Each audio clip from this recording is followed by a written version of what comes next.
¿Cómo están? Buenas tardes. Hoy vamos a empezar con el tema de hepatitis viral. Como bien pueden ver, en la diapositiva inicial está la bibliografía. La mayoría de la clase fue organizada con el libro Guadalupe Carballal, Ubiña, que es el capítulo 24, pero también hay fragmentos de texto del libro Murray y algunas otras fuentes como los mapas de actualización de la Organización Mundial de la Salud y eh, de otros lugares que después vamos a aclarar. Bueno, ¿qué tenemos que saber de lo que es una hepatitis? La hepatitis como concepto es un proceso inflamatorio que afecta al hígado, pudiendo ser causado por diversos agentes infecciosos, mayormente son virus, pero también pueden ser tóxicos como el alcohol y fármacos, o algunas reacciones autoinmunes.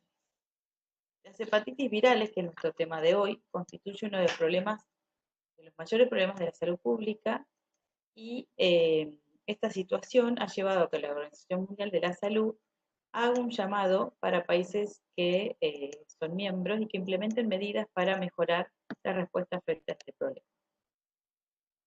En este gráfico lo que ustedes pueden observar es una situación anatómica de una simulación de lo que sería el hígado.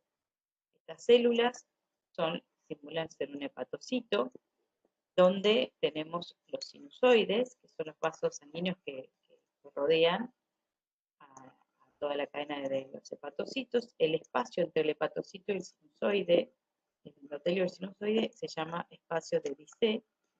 Después tenemos lo que es la vena porta, que es la parte circulatoria que lleva la sangre no oxigenada. Tenemos la arteria hepática y la vena porta. Estos dos conductos circulatorios son los que traen la sangre oxigenada hacia el hepatocito. También están siendo monitoreadas o vigiladas por las células de Kupffer, que son los macrófagos que se encuentran dentro de este tejido hepático.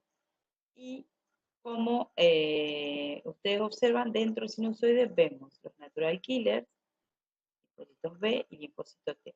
Si recuerdan, cuando hablamos de inmunidad innata, las células natural killers participaban de la inmunidad frente a virus. Entonces, ellas están presentes de manera muy cercana si reciben una estimulación a través de las citoquinas para reactivar a los natural killers y tratar siempre de destruir al agente, en este caso viral. Estos virus, a través del endotelio, atraviesan este espacio de Dice y pueden pasar hacia los conductos para de esa manera seguir comprometiendo diferentes células. También tenemos estas células de Kupffer, que son los macrófagos, que van a participar en el intento de detener a los virus, y también son presentadoras de antígeno, como las células dendríticas, que van a estimular al linfocito T para de esa manera reclutar mayor número de células, como ya lo vimos en la unidad específica en la primera etapa de la materia. Esto es para que conozcan anatómicamente cómo está organizado el tejido hepático. También sepan que el hígado es un tejido que concentra alrededor de, recibe por minuto un 30% de la sangre. Y dentro de esa circulación, lo que vemos es el tejido con mayor cantidad de células, como ser linfocitos T, natural killers y células de Kupffer, a diferencia de otros tejidos. Como que tiene un tejido linfoide incluido dentro del mismo. Las hepatitis virales, dijimos que es un problema de la salud pública. Estos son números para que ustedes tengan idea de la magnitud de cómo compromete a la población mundial. Son alrededor de 500 millones de personas que padecen infecciones crónicas, hablando puntualmente de la hepatitis B o C. Aproximadamente 1 millón de estas personas mueren anualmente por causas relacionadas a esa hepatitis, como ser afecciones hepáticas, incluyendo lo que es cáncer, que es el hepatocarcinoma, el resultado de muchas veces de estas infecciones virales inicialmente. También se estima que el 57% de estos casos padecen cirrosis hepática. La cirrosis es un grado de insuficiencia hepática. Y el 78% de estos que padecen cirrosis van a tener un cáncer, ya sea un hepatocarcinoma primario o consecuencia de estas infecciones virales. ¿Por qué es importante? Porque millones de personas que viven con hepatitis virales se encuentran en situación de riesgo. La mayoría de estos infectados hace ya mucho tiempo, como B o C, no saben que lo padecen, porque portan una infección crónica que muchas veces es asintomática. Por lo tanto, si no son testeados específicamente, pueden pasar desapercibidos. Y al tener conductas de riesgo, pueden transmitir este virus a sus parejas o en determinados comportamientos. Y ahora vamos a ver cómo es la forma de contagio entre ellas, que son distintas. Esto es un cuadro donde pueden observar los tipos de hepatitis que existen en todo el mundo. A, B, C, D y E. Las más importantes para nuestro país, porque no todas están presentes, son los virus de hepatitis A, B y C. Acá tenemos las familias que ahora vamos a ver individualmente, pero fíjense, la hepatitis A y la E son de transmisión fecal-oral. ¿Qué significa esto? Que pueden ingerir alimentos contaminados con materia fecal de otra persona que padezca la infección y la transmita, con el virus viable. Después tenemos hepatitis B, C y D, son de contagio parenteral. Y otras formas que ahora vamos a ver más adelante. Pero en generalidades, fecal oral A y E, y B, C y D son de transmisión parenteral. Este es un cuadro general donde podemos ver las características generales de las distintas hepatitis.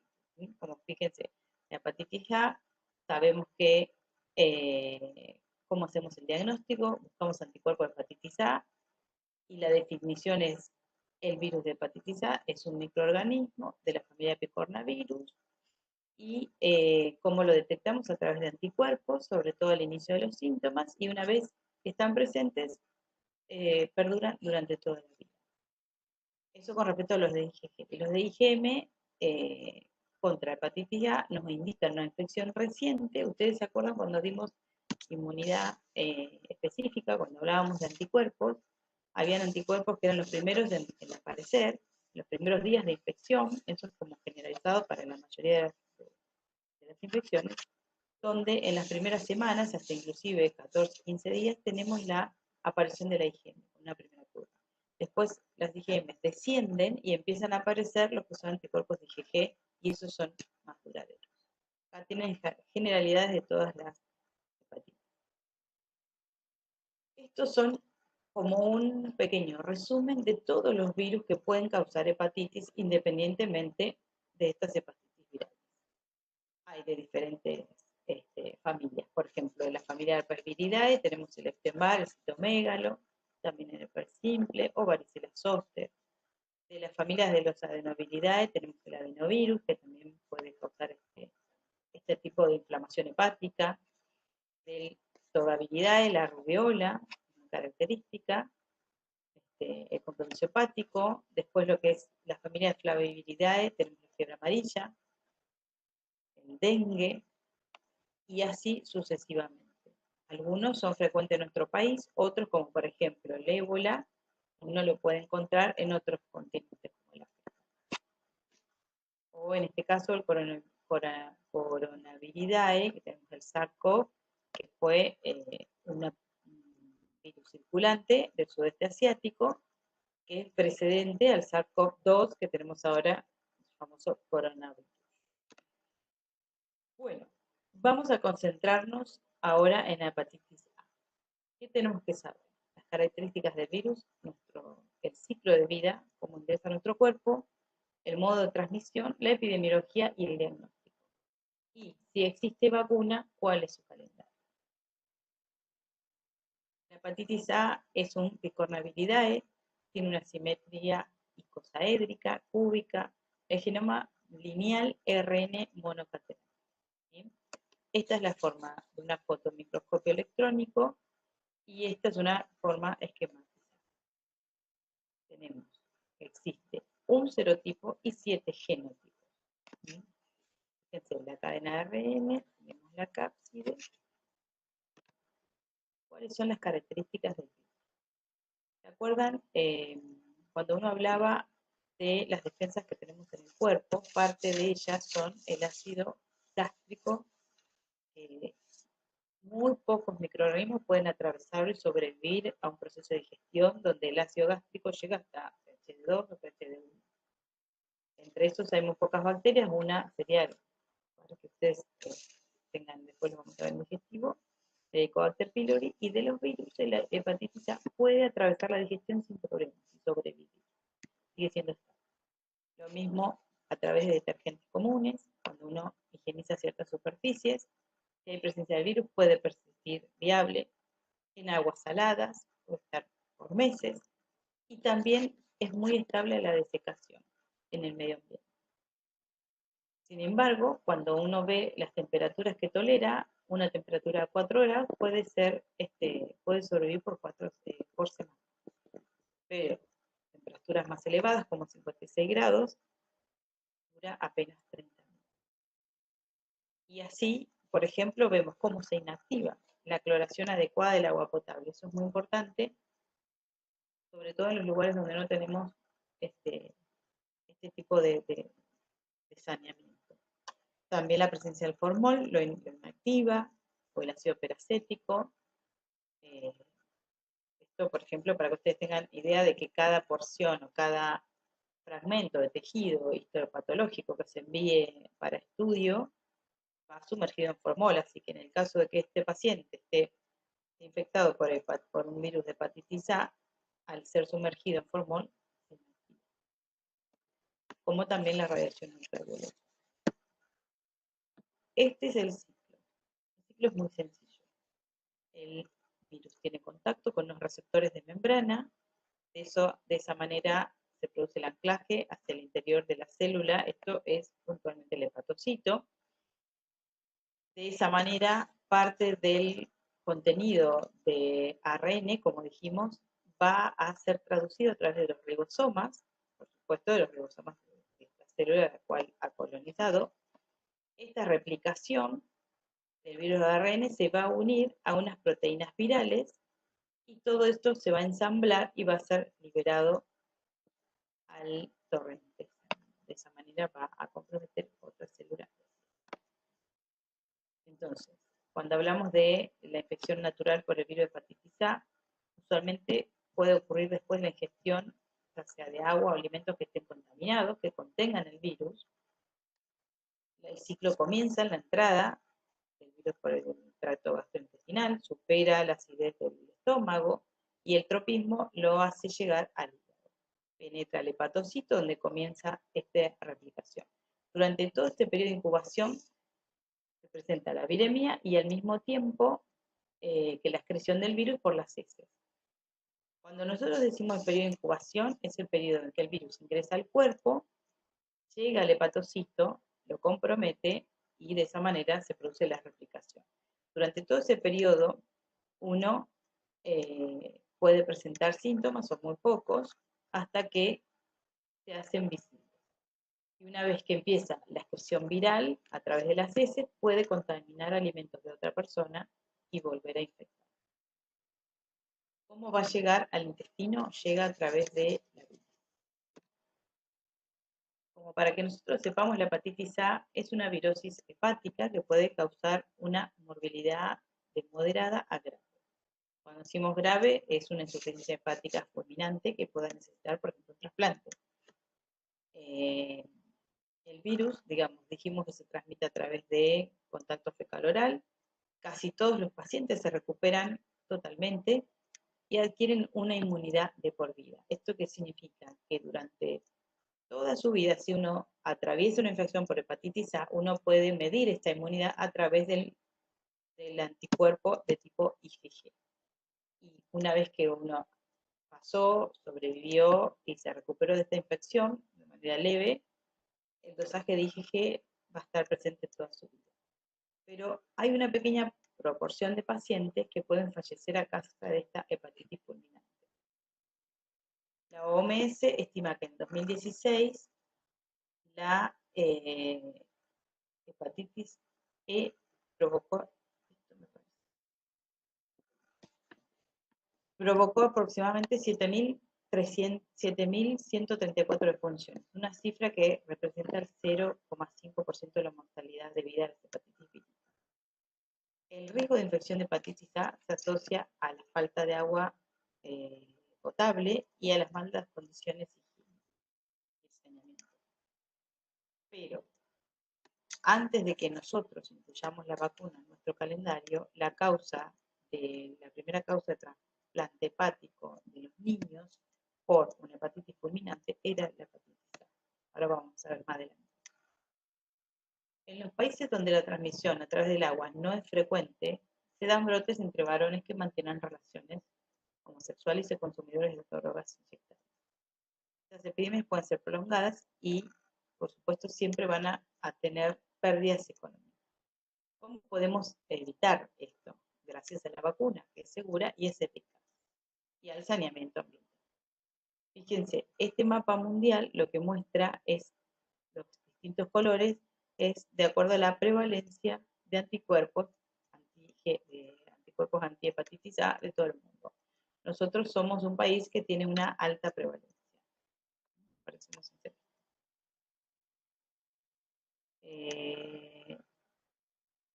Entonces, dijimos que puede comprometer a adultos y niños, especialmente a los niños, sobre todo en países desarrollados como el nuestro, y en adultos jóvenes a partir de las vías de desarrollo. Perdón, en países de vías de desarrollo, que no tengan una infección previa, o sea, que no contengan anticuerpos. Entonces, fíjense cómo hacemos el diagnóstico. Hablábamos de que las primeras semanas esto marca las semanas de posexposición, y estos son los anticuerpos. La primera en aparecer es la IgM, pero también es el primero en desaparecer. Puede estar presente hasta las 10-12 semanas. Después es indetectable. Después de la cuarta semana se empieza a notar el anticuerpo de tipo IgG y es el que me va a perdurar toda la vida en caso de que haya atravesado este tipo de infección y lo puedo usar en cualquier momento de mi vida. Cuando hablamos de periodo de incubación es entre estas de 0 a 2 semanas, donde el paciente no presenta ningún síntoma, donde ya empieza a aparecer la viremia y donde esta viremia también llega a través de la materia fecal, atraviesa lo que es el tejido hepático y llega al intestino de la materia fecal. Recién voy a empezar a alterar las transaminasas, o sea, las enzimas hepáticas, después de la tercera semana. Y los síntomas, que uno de los más frecuentes es la ictericia, por la inflamación hepática que produce, aparece recién a la cuarta semana. O sea que todo del momento de la infección hasta la cuarta semana es mi periodo de incubación donde no presento síntomas, pero sí, si supiera o sospechara, podría encontrar la viremia si la buscara. Y ya empiezo a alterar las enzimas. Cuando ya me aparecen los síntomas, por supuesto que es mucho más fácil hacer el diagnóstico, pero en ese momento sí voy a encontrar IgM, un elevado número, y más adelante me va a aparecer la IgG, que es lo que me va a durar todo el día. ¿Cuál es la clínica? Dijimos que la excreción viral por materia fecal es hasta las 2-4 semanas previo al inicio de la ictericia. Lo tengo que sospechar muy altamente para solicitarlo, para buscarlo. El diagnóstico se basa en la búsqueda de anticuerpos de sangre o de PCR, de materia fecal en las primeras semanas o en el momento de la ictericia. ¿Cómo yo voy a clasificar el tipo de infección? La infección no aparente subclínica o mi periodo de incubación en el 80-95% se da en los niños, solo en el 10-25% en adultos. Cuando tengo una enfermedad ictérica, en aproximadamente 20% de los niños y la mayoría de los adultos. Hasta el 90% se presenta con ictericia. Cuando me voy a restablecer completamente, en los niños se resuelve en un 98%. Y en los adultos también, el mismo porcentaje. ¿Cuándo voy a progresar a una enfermedad crónica? Casi en ninguno de los dos niveles etarios. Y una tasa de mortalidad va en los niños de 0,1% y en los adultos de 0,3 a 2%. ¿Cuáles son las vacunas disponibles? Nosotros disponemos de una vacuna y se da una sola dosis a los 12 meses. Este es el calendario nacional, es una sola dosis a los 12 meses. Esta implementación, nosotros fuimos los pioneros a nivel mundial, porque la mayoría del resto del mundo usaba 2 dosis. Y acá vemos cómo entre el 2000 y 2014, fíjense, acá es el año 2000, estos serían los casos de hepatitis A. Una vez que se implementó la vacuna, fíjense cómo fue descendiendo el número de casos. Estas son la fracción de hepatitis prevenible por la vacuna, previno el 88,8%. Y esta es la proyección de la hepatitis A, sin especificar la zona geográfica de la Argentina. Y fíjense cómo todas las zonas, a partir de la implementación, que esto fue en el 2005, cómo fue disminuyendo de una manera importante, con solo una dosis.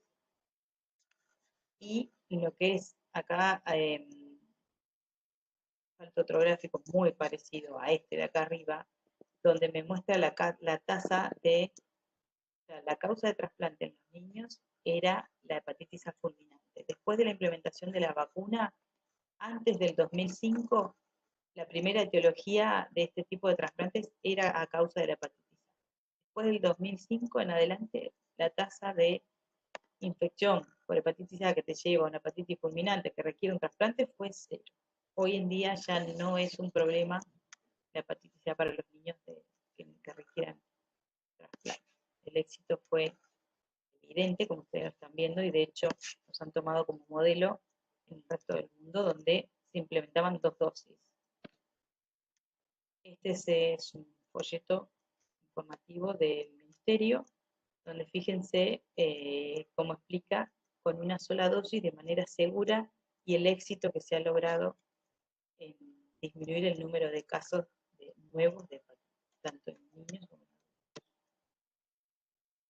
Bien, ahora hablamos de la hepatitis B. Tenemos que saber las características, el ciclo, su modo de transmisión, epidemiología, diagnóstico y la vacuna si existe. Bien, la hepatitis B es un patógeno muy común que infecta de manera crónica a unos 350 a 400 millones de personas en todo el mundo.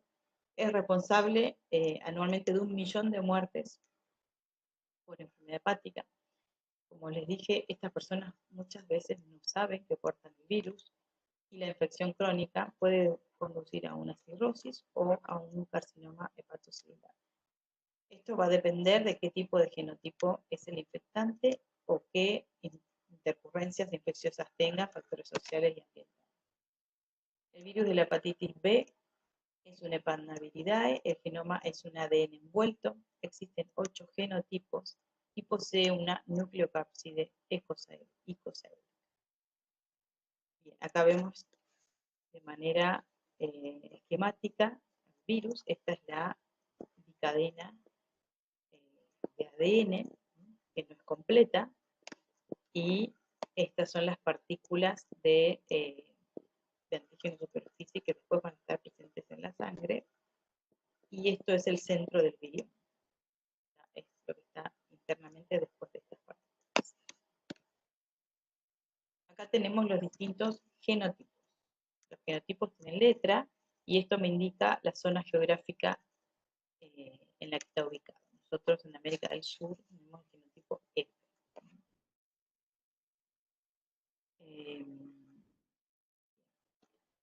Acá vamos a ver el ciclo. Este es el ciclo, también tiene un tropismo por el hepatocito, pero a diferencia del virus de la hepatitis A, una vez que el virus ingresa, va a ingresar al núcleo. Ahí es donde va a utilizar su cadena de ADN, donde se va a transcribir y va a utilizar los ribosomas para la síntesis proteica, y de esa manera se va a ensamblar y va a conformar un nuevo virus, para de esa manera ir eliminando. Acá vamos a ver con un poco de mayor precisión. Fíjense, acá tenemos receptores de membrana, igual que la hepatitis A, ingresa a la célula. una polimerasa va a desnudar el ADN que va a ingresar al núcleo. De esa manera se va a codificar, se va a transcribir estas cadenas de ADN. También, y estas cadenas de ARN por traslación y a través de la síntesis proteica de los ribosomas se van a ensamblar por una transcriptasa reversa. Esto va a conformar nuevamente el ADN viral y en el retículo endoplásmico se van a unir a las proteínas y van a formar la cápsida. Y de esa manera van a ir eliminando el virión completo.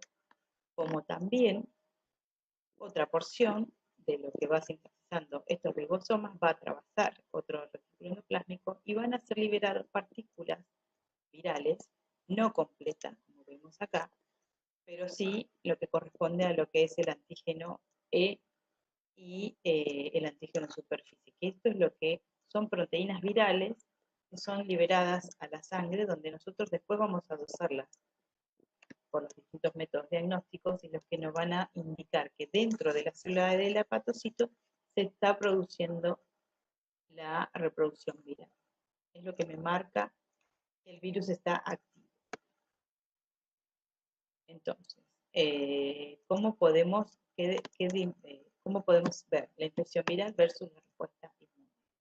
Tenemos una absorción a la membrana con penetración, infección. De acuerdo a esto, podemos ver una infección productiva, latente, una integración viral, va a participar la respuesta inmune innata y la adaptativa, y qué rol tenemos con respecto a los anticuerpos neutralizantes.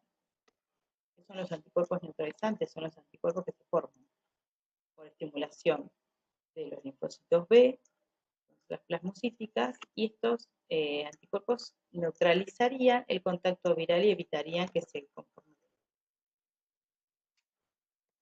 Bien, esta es la actividad 3 que tiene el cuadernillo. Acá lo que podemos ver es el virus de la hepatitis B, cómo se une al receptor ingresando el hepatocito. Estas partículas virales circulantes van a ser reconocidas por el receptor de inmunoglobulina del linfocito B, y de esa manera va a estimular la conformación de anticuerpos. Y ahí tenemos anticuerpos.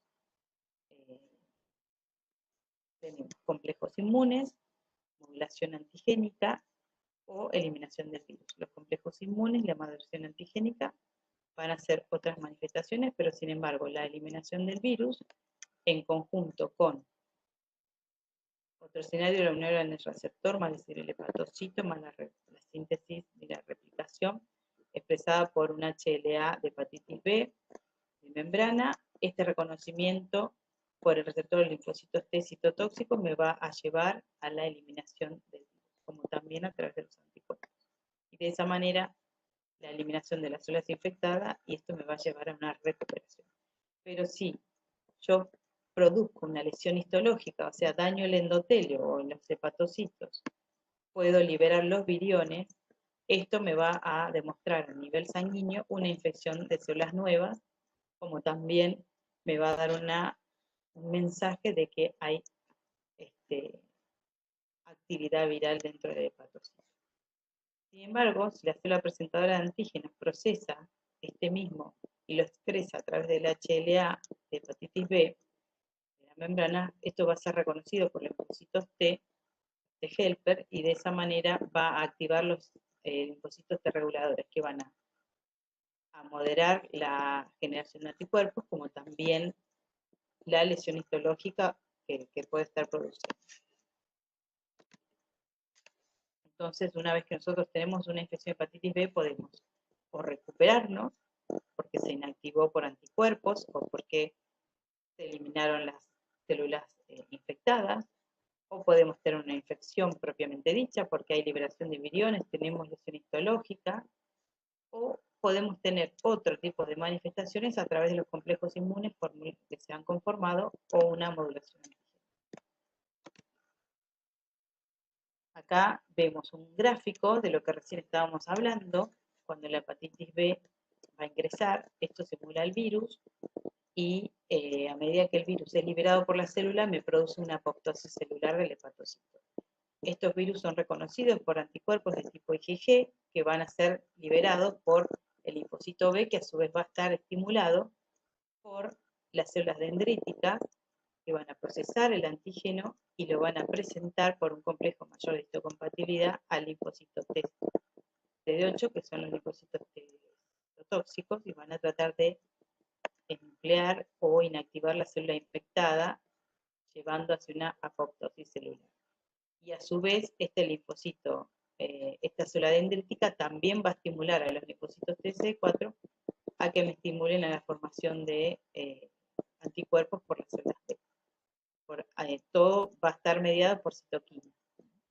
Y lo mismo, el linfocito TCD4 va a activar al linfocito TCD8. En esas dos.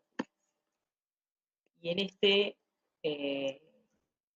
ciclo, en este proceso, también entran a jugar las células natural killers, que son las que intervienen en las infecciones virales, tratando de colaborar con el linfocito TCD8 para la destrucción celular y llevar a la apoptosis. Entonces, ¿qué es lo que nosotros vemos? Una infección, una respuesta inmune anti-hepatitis B. Si la respuesta es vigorosa, policlonal, vamos a tener una infección aguda. Si la respuesta es débil, oligoclonal, vamos a tener una infección persistente.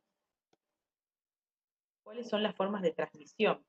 Dijimos que, para que recuerden, la hepatitis A era puntualmente la transmisión fecal-oral a través de alimentos o agua que no cumpla con niveles de saneamiento. Sin embargo, la hepatitis B, el contacto, la forma de transmisión es sexual y parenteral en su gran mayoría. Fíjense, también vertical. Lo que vemos es, vertical significa que la madre puede transmitir a su hijo, y eso, ¿en qué momento ocurre la infección? Es en los recién nacidos, en los lactantes. ¿Cuál es el restablecimiento tras una infección aguda? Un 5%. ¿Cuál es la evolución a una infección crónica? 95% en los que no hago absolutamente nada. Si yo puedo evitar esta infección a través del uso de gamma globulina, esta 95% de cronicidad se convierte en menos. ¿Cuáles son los portadores crónicos de toda la población total? Hasta un 20%. Fíjense, si hablamos de la transmisión parenteral sexual, la mayoría de la edad no son los son los adolescentes y los adultos que corresponden a la edad de actividad sexual.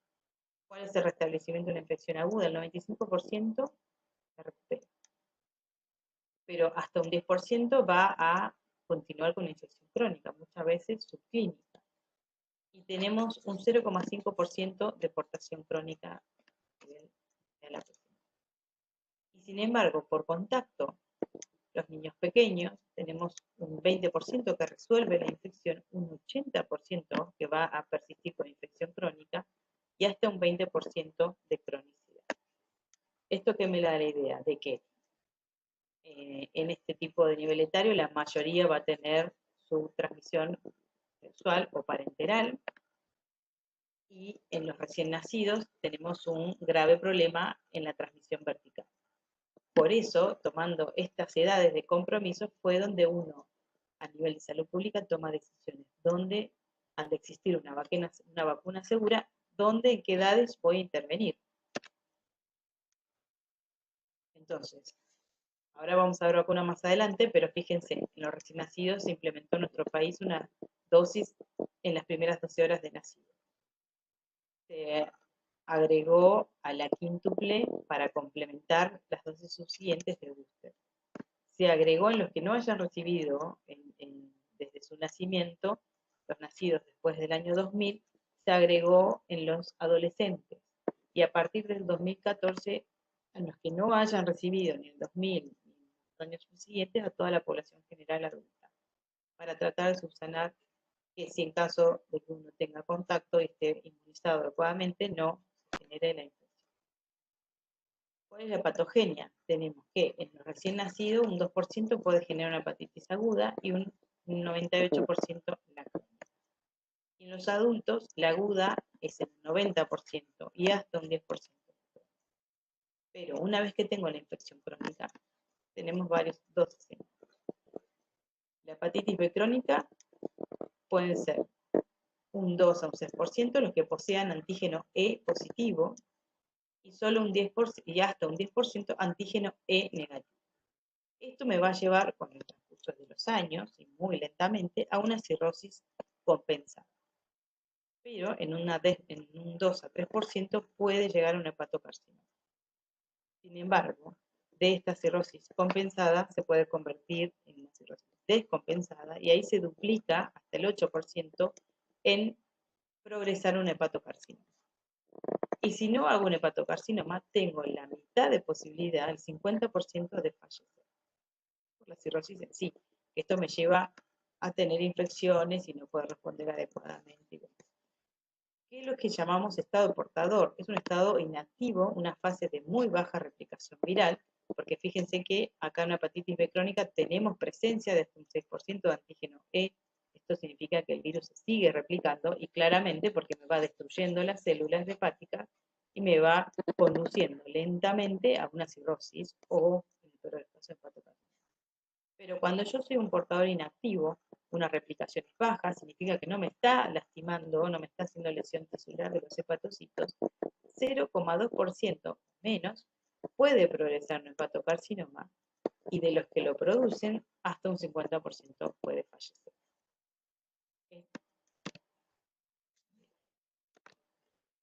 ¿Cuáles son los grupos de riesgo? Sabemos que es de transmisión parenteral y de transmisión sexual. Entonces, ¿cuáles son las zonas de alta prevalencia?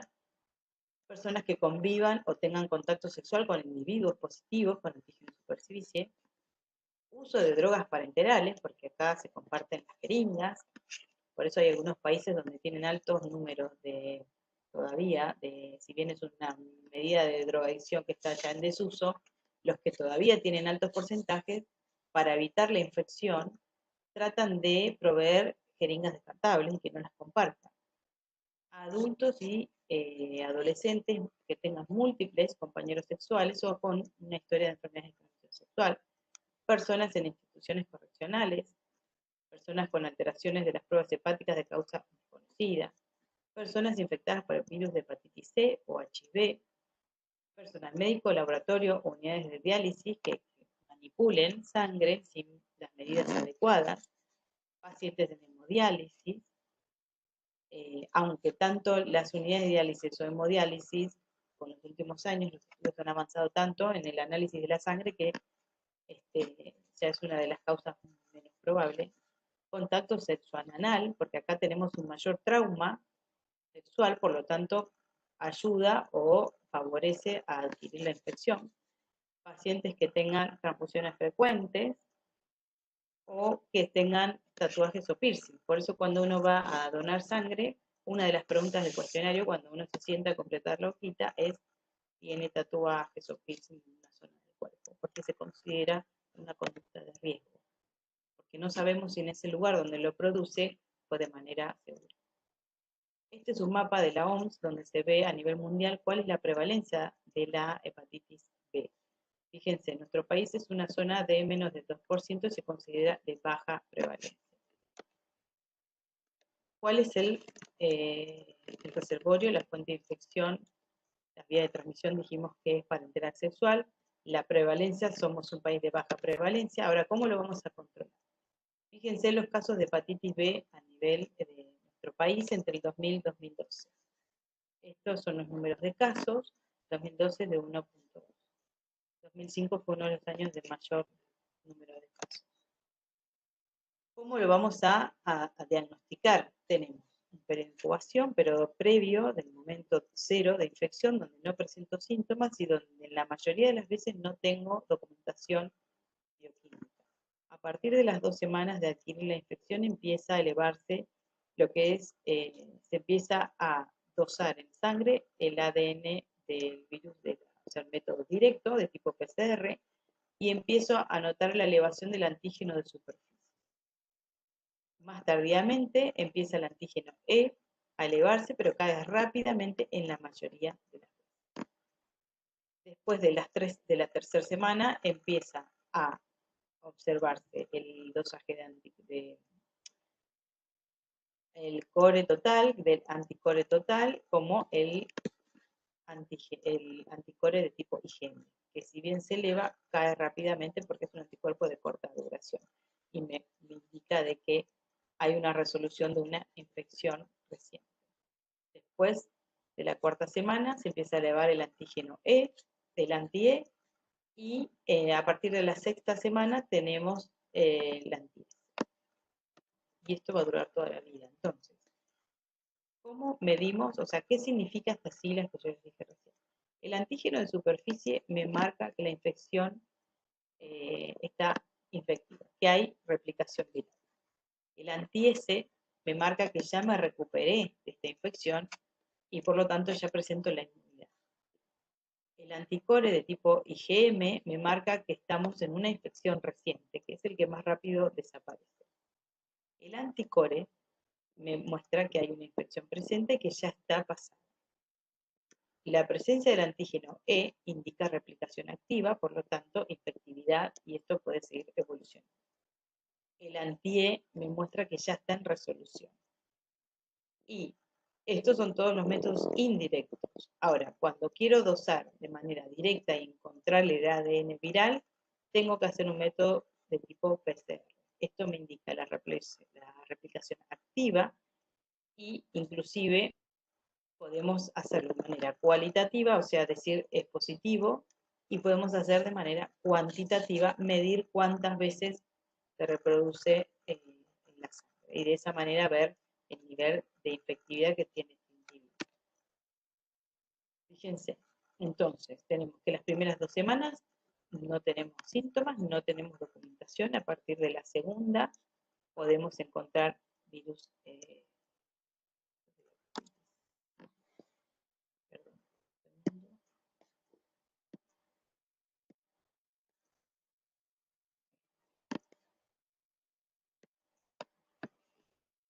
fíjense, tenemos las primeras 2 semanas donde no presento síntomas, pero sí ya empieza a asomarse el antígeno en superficie y la elevación. Más tardíamente el antígeno E y los anticuerpos contra el core me aparecen en el mismo momento. Pero este tipo de anticuerpos me aparece cuando la infección ya se está resolviendo. La elevación de las transaminasas me aparece a partir de la segunda semana. Y con los síntomas, pasada la segunda semana, pueden aparecer como por ejemplo la ictericia. Esta es la interpretación de lo que hablamos recién, cuando me indica replicación viral y cuando no. Ahora, disponemos de una vacuna que es segura, que para nuestro calendario nacional dijimos como primera medida, tratar de frenar la transmisión vertical a través de una dosis en el recién nacido en las primeras horas de vida. Después tenemos incluida la hepatitis B en lo que es la quíntuple, que es la vacunación del primer año de vida. Después tenemos un esquema de hepatitis B de 3 dosis para lo que es la población adulta. Y de esa manera, y también es obligatorio para el personal de salud. De esta manera tratamos de cubrir la totalidad de la población y evitar los nuevos casos. Fíjense lo que es la carga infecciosa, las causas infecciosas de mortalidad según cifras mundiales. Fíjense el HIV, como para comparar, tiene un número de muertes por año, esto es por millón, 1,46, y fíjense las hepatitis virales, 1,44, o sea que todavía nos queda mucho trabajo para hacer con esto. Esto significa que 1,4 millones de personas murieron en el 2010 a causa de las hepatitis virales. Si bien sabemos que la hepatitis B en nuestro país somos un país de baja prevalencia, donde la edad de la infección en su mayoría son adultos y el modo de transmisión dijimos que era sexual y percutáneo o parenteral. Sabemos que en el resto del mundo tenemos más de 240 millones de personas que padecen una infección crónica de hepatitis B. Y hay unas 780.000 muertes al año a causa del virus de la hepatitis B. Y unas 650.000 cirrosis que van a convertirse en 130.000 cáncer hepáticos a causa de una que pueden ser, no, perdón, 650.000 casos de cirrosis o cáncer hepático, y 130.000 van a pasar por hepatitis B. Bien, entonces, tenemos acá lo que es la indicación de vacunar personal de salud a partir del año 92. A partir del 2000 se le indicó a los recién nacidos, 2003 niños de 11 años que no hayan recibido a partir de esta. En 2009 se incluye en la vacuna quíntuple y en el 2014 universal. Bien. Fíjense cuando vemos la mortalidad aguda en los diferentes cuadros de hepatitis. La hepatitis B es la que se lleva a la delantera. La mayoría es a causa de la hepatitis B. Fíjense los casos de hepatitis B por grupo etario. Esto es a nivel de nuestro país. Las edades, de 15 a 64 años. Es la edad sexualmente activa. O sea, que esto nos da a pensar de que la mayoría de los casos, más del 95%, son de causa sexual. Sin embargo, fíjense, si miramos los recién nacidos, los menores de un año, los datos son muy bajos. Entonces, hablamos de los factores de riesgo y de la falla hepática fulminante. Esto fue un trabajo hecho en Argentina entre el 2005 y 2011, donde la hepatitis B fue causa del casi el 30% de los pacientes tuvieron una falla hepática fulminante como causa de la hepatitis B.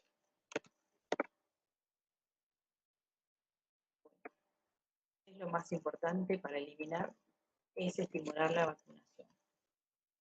Adecuar la vacunación a todos los recién nacidos, a todos los niños que tienen su carne completo, en la edad adulta poseer las 3 dosis, en el personal de salud las 3 dosis, y en el caso del personal hay que dosar anticuerpos, en el resto de la población general no. Eso es el primer paso para evitar las nuevas infecciones.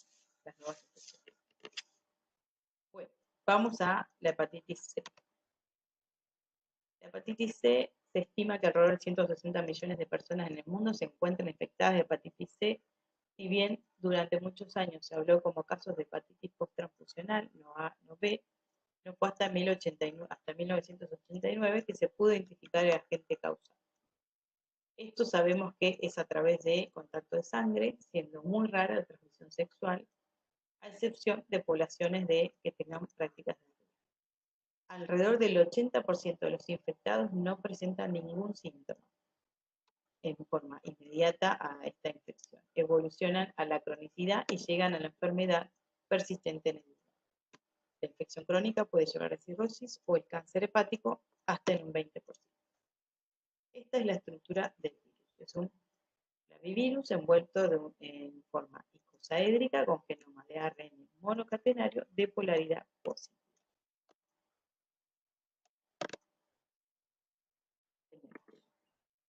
Existen genotipos, 3, 12, 4, y a su vez cada genotipo tiene un serotipo. Tenemos 1B, 1A, 1B, 3A, 3B. Bien. Otro estudio de investigación se hizo en 106 pacientes de la ciudad de Mar del Plata y la predominancia fue el genotipo 1, 58%. Y coexistencia con otros genotipos había hasta en un 11% con el 2, 27% con el 3 y hasta un 4% con el 4. Esto describe que hay coinfección. El trabajo se hizo en la ciudad por el Servicio de Patología del Hospital Regional. Acá vemos un gráfico de la replicación. Fíjense, el virus tiene un receptor, un correceptor, esto permite el anclaje y la entrada, se convierte en un endosoma, este endosoma va a progresar al desnudamiento, liberando las partículas y la red. Esto se va a traducir a través de los ribosomas, se van a replicar y de esa manera se van a ensamblar todos en el complejo de Golgi. Van a conformar nuevamente una vesícula y se va a liberar con parte por gemación a través de la membrana del hepatocito. En este caso, por ejemplo, a diferencia del virus B, no ingresa al núcleo. Este es el mapa mundial donde se ve la prevalencia de la infección por virus C. Nosotros tenemos una prevalencia entre el 1 y el 1,9%. Y acá vemos según las fuentes del ministerio, cuáles son los casos y las tasas por 100.000 habitantes. Hasta el 2012 teníamos 0,8 de cada 100.000 habitantes. ¿Quién está en riesgo de contraer el virus de la hepatitis C? Consumidores de drogas inyectables, porque son parentelares,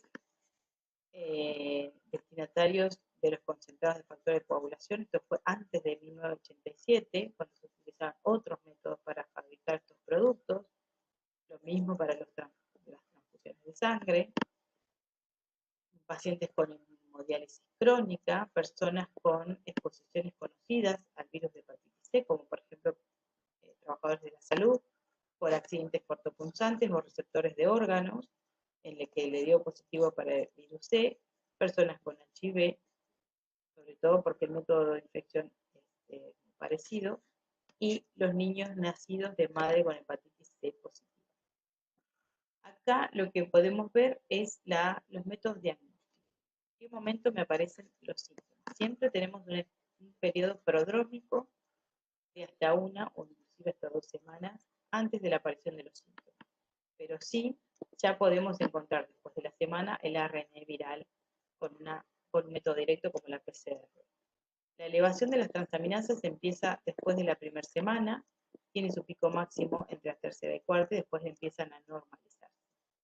Sin embargo, los anticuerpos del virus C empiezan a asomarse después de las segundas semanas y van a ser los que van a persistir durante toda la vida.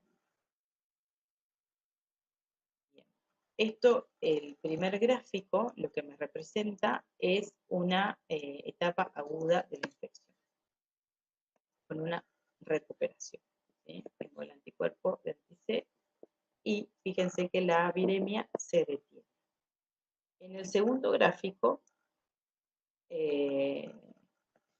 y acá, perdón, en el primer gráfico vamos a ver cómo en esta etapa aguda se progresa a la resolución. Sin embargo, en el segundo tenemos la cronicidad. ¿Esto qué significa? Que voy a tener documentación viral por mucho tiempo y voy a tener diferentes momentos de alteración de las enzimas hepáticas, como la ALT, que es la aminotransferasa. Entonces, por momento, en la primera etapa de la infección se eleva, desciende y después voy a tener distintos picos o flares que me van a indicar que en cada elevación de las transaminasas voy a tener presencia viral en la sangre.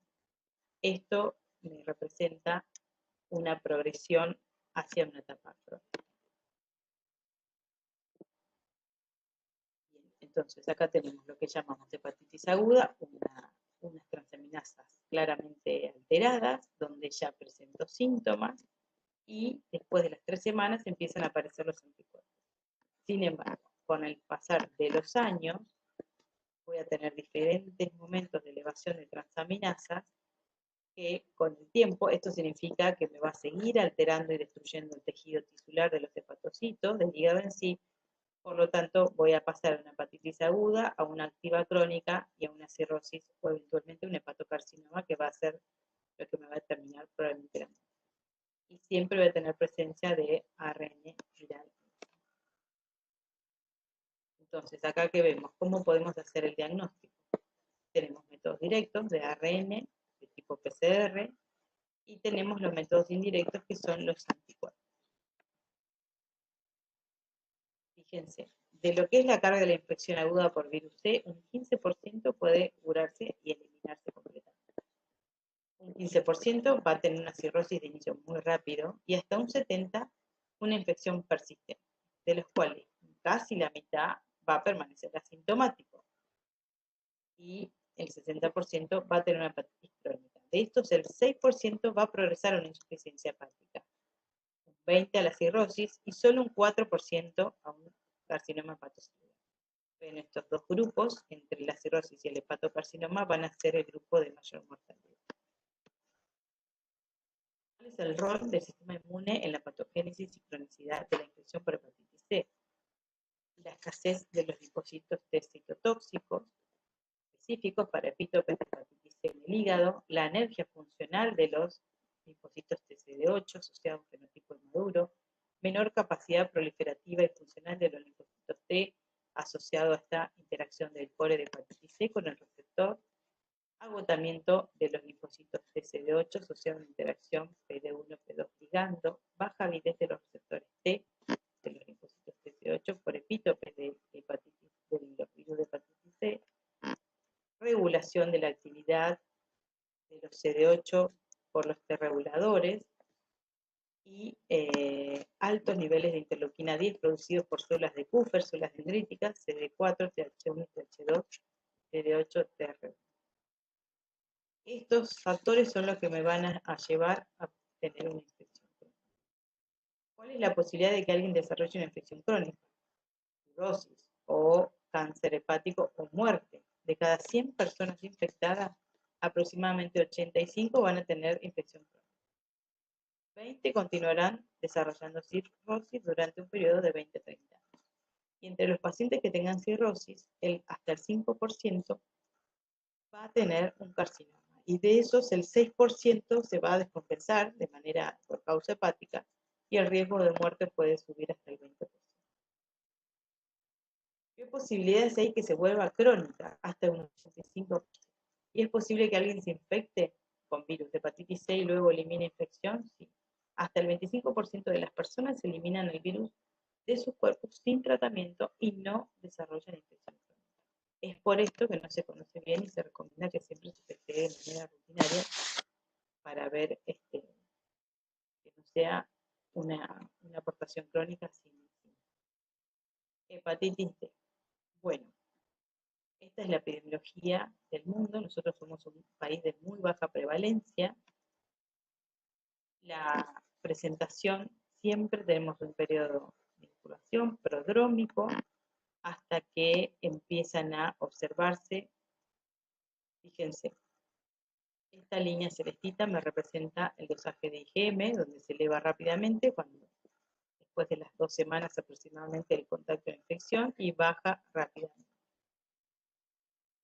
Después, en ese momento podemos ver la presencia de antígeno superficie, del anticuerpo de tipo IgM y del ARN viral. Y es ahí, posteriormente, donde van a empezar los síntomas o van a empezar a alterarse alterarse las transaminasas. Pasada el tiempo de exposición, y si la infección se va resolviendo, voy a tener la presencia de anti-S en. Fíjense, acá ponemos lo mismo, pero donde empiezan a aparecer la ictericia, pero antígeno de superficie es muy precoz al inicio de los síntomas, a lo mismo que la presencia de ARN con los síntomas de la elevación de la ALT, que hace una especie de flare muy parecido a lo que es una hepatitis B crónica. Después vamos a tener un antivirus de hepatitis B total y la IgM que desaparece rápidamente. Vamos a hablar muy poco de virus de hepatitis E. Esta es la distribución en el mundo. Nosotros no somos un país que tenga carga de virus de hepatitis E. Y es un virus también como muy parecido a hepatitis A, de transmisión fecal oral, también ingresa por el tubo digestivo, va a sobrevivir al ácido gástrico del hígado, del estómago, pasa al hígado por su tropismo por los hepatocitos y después por la vía entérica va a llegar al tubo digestivo y lo vamos a eliminar por materia fecal. Y lo puedo contraer consumiendo alimentos y aguas contaminadas sin saneamiento ambiental. El diagnóstico también es muy parecido. Fíjense que las primeras 2 semanas no tienen síntomas, pero sí se empiezan a elevar rápidamente las transaminasas. Y lo primero que se va a sumar es el anticuerpo de tipo IgM, específico para hepatitis E, que va a desaparecer inclusive hasta las 10 semanas. Y acá se empieza a elevar el anticuerpo de tipo IgE, que va a durar todo el tiempo. Pero ya dentro de las primeras 2 semanas, después de la infección, ya puedo encontrar en la sangre como en la materia fecal, que esto dura aproximadamente hasta un mes. La ictericia va a estar presente en el primer mes. acá lo que tenemos es un cuadro comparativo donde me muestra las diferentes características del virus de hepatitis A, B y C, que son los que más nos importa que aprendan, sus diferentes periodos de incubación, las edades. Fíjense que lo que es virus de hepatitis C, preferentemente adultos, a diferencia de lo que dijimos de la que puede afectar a niños, lo mismo que la hepatitis B, lactantes por transmisión vertical, la frecuencia estacional, las vías de infección, claramente la es fecal oral, B y C de tipo parenteral y B también sexual, la presentación de los virus en los distintos fluidos, en qué momento de infección, las características clínicas, la inmunidad y la gamma globulina, si es que existe, la podemos utilizar. Estas son las interpretaciones de los distintos biomarcadores, como un resumen de lo que ya pasamos. Acá habla de A, B y C. Y este gráfico es el que más me parece práctico para que entiendan que los virus de tipo A y E, transmisiones puntualmente fecal-oral a través de falta de saneamiento ambiental y de alimentos contaminados. Sin embargo, las de transmisión parenteral a través de sangres o hemoderivados de tipo B y C, con lo que de transmisión sexual puntualmente es del tipo B, y de jeringas compartidas están las virus tipo B y C. Bueno, con esto damos por finalizado la presentación. Espero que les haya sido muy útil y nos estaremos viendo en lo que es el campus virtual para todas sus